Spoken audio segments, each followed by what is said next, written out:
धन्यवाद sir. 10 minutes. Thank you sir. एक महिला होने के नाते मैं आशा करूंगी कि आप 5 मिनट आप अपनी तरफ से मुझे देंगे और मैं सत्ता पक्ष को भी कहूंगी कि आज महिलाओं का दिन है। मैं होम मिनिस्टर साहब से रिक्वेस्ट करती हूं कि 5 मिनट आप अपनी तरफ से मुझे दीजिएगा, अपनी पार्टी से दीजिएगा। सबसे पहले मैं महिला रिजर्वेशन बिल का स्वागत करती हूं। मैं भी महिला हूं और चाहते हैं हम लोग कि महिलाओं की जो भागीदारी है वो सदन में बढ़े, राजनीतिक परिवेश में बढ़े, लोगों के प्रतिनिधित्व करने में बढ़े। मैं एक आपत्ति दर्ज कराना चाहती हूं जिसका नाम आपने दिया है महिला आरक्षण का, नारी शक्ति विधेयक। ये नारी शक्ति विधेयक है, लेकिन अपने नाम दे दिया इसका नारी शक्ति वंदन विधेयक। मुझे लगता है ये एक संवैधानिक अधिकार है, ये कोई दैविक वरदान नहीं है, ये कोई प्रधानमंत्री साहब का या आपका दिया हुआ महिलाओं को दया का पात्र नहीं है। ये हमारा एक संवैधानिक अधिकार है। आपने इसका नाम दैविक और दया और पूजा से जोड़ के मुझे लगता है जो आंदोलन का इतिहास था उसको भी खत्म करने की कोशिश की है। ये एक मैं महिला होने के नाते बोल रही हूं। वंदना, आपके सरकार में महिलाओं की कितनी होती है यह हम सबको मालूम है। वंदना हम महिलाओं की सत्ता पक्ष हो या विपक्ष में हो, जितनी भी पुरुष मानसिकता है, महिलाओं की वंदना इतिहास गवाह है कि जब जब आपको शक्ति की जरूरत होती है, जब जब आपको सत्ता पाने की जरूरत होती है, जब जब आप विजय की आशा रखते हैं, तब आप एक महिला को देवी बनाकर उसकी पूजा करने लगते हैं, वंदना करने लगते हैं। लेकिन अंदर में एक पुरुष की जीत और उसकी वंदना होती है। आपकी वंदना हमने जंतर मंतर में बैठी उन महिलाओं के रूप में देखी। आपकी वंदना, आपका महिलाओं का सम्मान जब मणिपुर पे हमारी महिलाएं निवस्त्र हो रही थी, हमने तब देखी।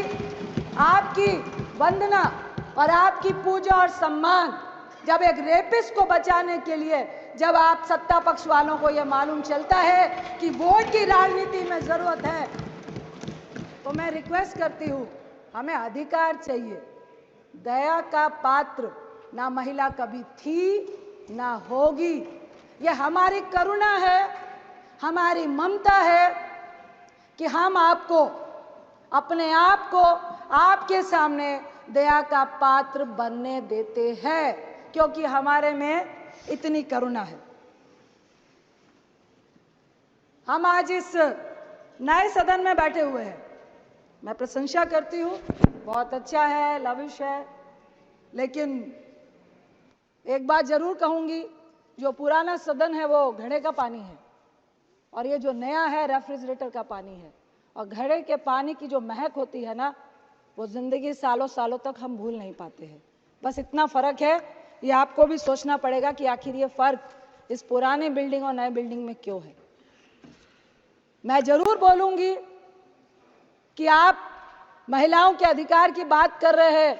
मेघवाल साहब को मैं लोकसभा में कल सुन रही थी टीवी में बैठकर, आप बड़ी बड़ी वंदना और नारी शक्ति की बात कर रहे थे, लेकिन आपकी नारी शक्ति के लिए इतनी बड़ी प्रेरणा है सभापति जी कि जब इस नई बिल्डिंग का उद्घाटन हुआ तो हमारी महिला राष्ट्रपति आदरणीय मुर्मू जी को उद्घाटन तक में नहीं बुलाया गया। यह है आपकी नारी वंदना। 13 साल से हमारा आरक्षण, हमारा अधिकार, हमारा सम्मान से हम वंचित हैं।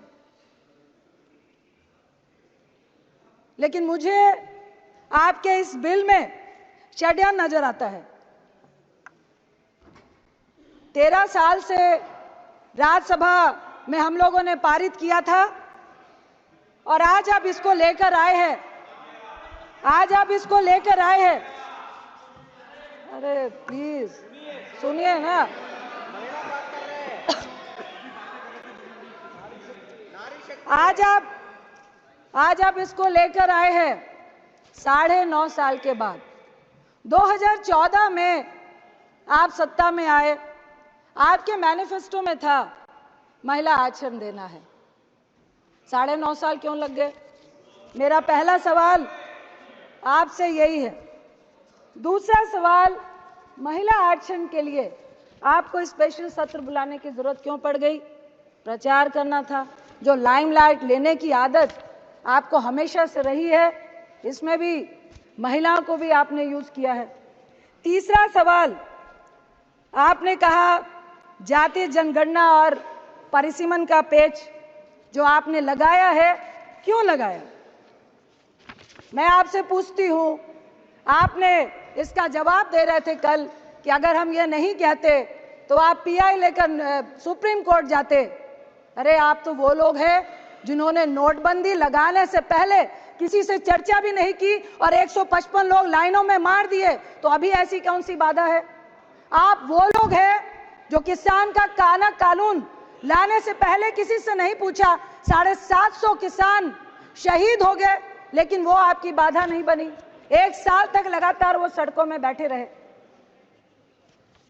मैं आपसे सवाल करती हूं कि फिर महिलाओं के रिजर्वेशन के अधिकार में ये परिसीमन की, ये जनगणना की, सीट के रोटेशन की जो आपने बाधा लगाई है, क्या ये चुनावी एजेंडा है 2024 का, जिस पे आपको सिर्फ और सिर्फ झुंझुना दिखाना है?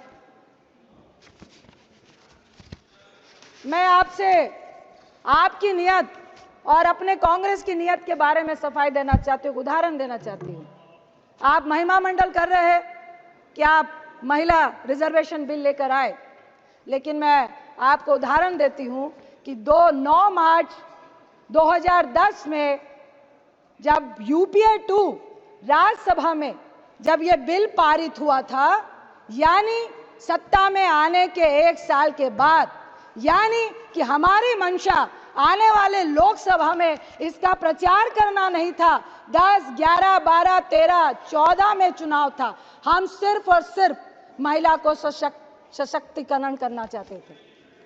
राजीव गांधी जी ने कहा था, मैं उनके एक इंटरव्यू की एक संक्षिप्त शब्दों को याद करना चाहती हूं कि महिलाओं के मामले में जो हिंदुस्तानी पुरुष है वो डबल स्टैंडर्ड का है।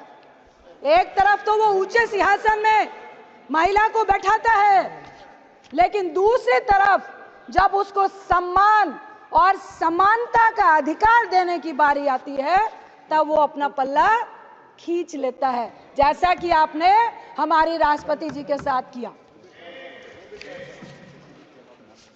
वो भी ट्राइबल। मैं आपसे सिर्फ इतना कहना चाहती हूं कि देखिए, हम चाहते हैं कि जातीय जनगणना, परिसीमन, रोटेशन को दरकिनार करके आप महिला को आरक्षण क्यों नहीं देना चाहते हैं? इसका मतलब है आप पुरुष के हिस्से में से महिलाओं को हिस्सा नहीं देना चाहते हैं। आप परिसीमन करेंगे, सीटें बढ़ाएंगे, उसके बाद आप महिलाओं को एक अलग से हिस्सा देंगे। आखिर क्यों नहीं आज के हिस्से में आप महिलाओं को हिस्सा देना चाहते हैं? मैं आपसे इतना ही कहूंगी कि हमारा जो महिलाओं को मजबूत करने का जो महिला का बिल था, वो यूपीए 2 में जो राज्यसभा में पास हुआ, हम चाहते हैं कि ये जो आपने नारी शक्ति का वंदन विधेयक का नाम दिया है, इसको समानता का अधिकार दे, हमें वंदना और पूजा नहीं करें। इसके साथ मैं आपसे जरूर कहूंगी कि हम चाहते हैं कि यह बिल पास हो, SC ST के साथ ओबीसी महिलाओं को भी अधिकार मिले, क्योंकि हमारी और आपकी जैसी महिलाएं संघर्ष करके आई हैं, कल भी आ जाएंगी। हमें भी संघर्ष करना पड़ता है, लेकिन इस राजनीति के फील्ड में, इस मैदान में एक अकेली महिला अगर वो समाज के लिए अच्छा भी करती है, लेकिन इस राजनीति के दलदल में उसका अकेले कूदना, संघर्ष करना आज भी बहुत जटिल है। क्योंकि अगर महिला मजबूत है, आपके साथ कंधे से कंधा मिलाकर चलना चाहती है, अपनी राय रखना चाहती है, वो जो पुरुष मानसिकता है उसको गवारा नहीं है। हम चाहते हैं, मैं अपनी पक्ष की महिलाओं से भी कहूंगी कि जब मणिपुर की घटना घटी, जब किसी भी रेप की घटना घटती है, जब हमारी पहलवान बच्चियां बैठती है, आपका समय समाप्त हो रहा है। समानता का अधिकार दिया है आपने महिलाओं को, ऐसा अधिकार दिया है समानता का अपनी महिला मंत्रियों को कि उनको कह दिया जाता है कि एक शब्द भी महिला के शोषण के खिलाफ आपका निकलना नहीं चाहिए। ऐसी समानता और ऐसी दैवीय शक्ति हमें आपकी नहीं चाहिए, हमें अपना अधिकार चाहिए। इसके साथ ही मैं एक कविता का अंश पढ़ के अपनी बात को खत्म करना चाहूंगी। नारी के ऊपर एक कविता है, उतारो मुझे जिस क्षेत्र में सर्वश्रेष्ठ कर दिखाऊंगी, औरों से अलग दिखने में कुछ अलग करके ही जाऊंगी। चाह नहीं है एक अलग नाम की, इसी को महान बनाऊंगी। नारी हूं मैं इस युग की, नारी की अलग पहचान बनाऊंगी। जो सदियों से देखा तुमने लिपटी साड़ी में कोमल तन को, घर घर में रहती थी वो पर जान न सके थे उसके मन को। झुकी हुई सी नजरें थी, वाणी मध्यम मधुर सी थी, फिर भी तानों की आवाज प्रबल थी। हिम्मत ना थी उफ करने की, अब बदल गई है ये पहचान। अब बदल गई है ये पहचान, नारी की ना साड़ी परिभाषा, वाणी अभी भी मध्यम मधुर सी, पर कुछ कर गुजरने की है प्रबल सी आशा। चाहे जो भी मैं बन जाऊं, गर्व से नारी ही कहलाऊं।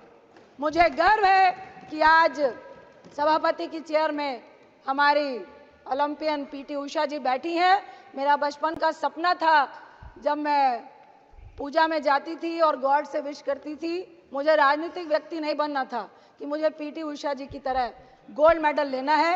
एक ही बात कह के मैं अपनी बात को खत्म करूंगी कि महिलाओं के समानता के अधिकार के लिए, चाहे राज्यसभा हो चाहे लोकसभा हो, हम सब महिलाओं को एकजुट होकर अपने सम्मान और अधिकार के लिए एक होना पड़ेगा। यही कह के मैं, ऐतिहासिक दिन है महिलाओं के लिए, इसलिए मैं इस बिल का समर्थन करती हूं और चाहती हूं कि ये आपके झोले में पिटारे में चला नहीं जाए। और ये जो 2019 का आपने झुंझुना पकड़ाया है, अगर सही मायने में आप महिलाओं को हक देना चाहते हैं तो कुछ तोड़ निकालिए और ये परिसीमन और जनगणना से पहले महिलाओं का हक उनके सामने रखिए। आपका बहुत बहुत धन्यवाद।